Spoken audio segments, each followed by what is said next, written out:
Hi everyone, welcome back to another video, and we are continuing our series on epidemiology talking about the negative predictive value, which last time we talked about the positive predictive value, and this is just the opposite of that. So, the negative predictive value is if I test negative for a disease, what is the likelihood that that negative test result is correct and that I do not have the disease?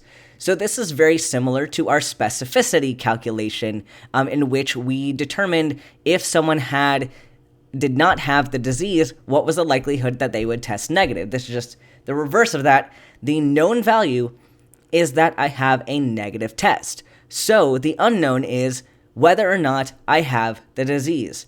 So is my negative test accurate in detecting if I do not have the disease? So looking at our 2x2 table, if we have our disease status up here and then our positive and negative test results over here, we have true positives being those people who tested positive and who have the disease. Our true negatives are those people who do not have the disease and who have a negative test. So in this one, we are trying to determine how many people actually are true negatives compared to the people who test negative. So if we're going to do this calculation, the negative predictive value is going to have all of the true negatives divided by everybody who tested negative. So what percentage of the negative tests were actually true negatives? And so we get that by taking the true negatives, dividing them by the true negatives plus the false negatives.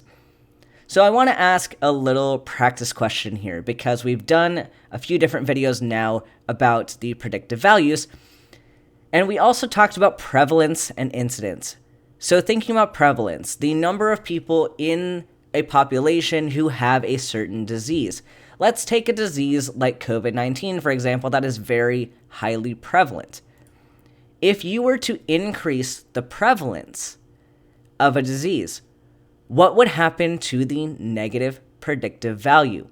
Is your negative test result more likely to be correct in determining that you're a true negative, or is it more likely to be false? So in a case like COVID-19, where the majority of the population who has symptoms is likely going to have the disease, they just more likely, if you were to test, chances are you would come up with a positive result. Or at the very least, you might have a false negative. So this negative predictive value, when the prevalence is high, is going to decrease. Because since the probability in general is higher that a person will have the disease, the test is less likely to be correct if you test negative. So, I hope this made sense. This is kind of a quick video again. I will continue with this series on epidemiology. I realized I have a lot more epidemiology to cover than I originally thought, but I hope you liked this video, and I will see you all in the next one.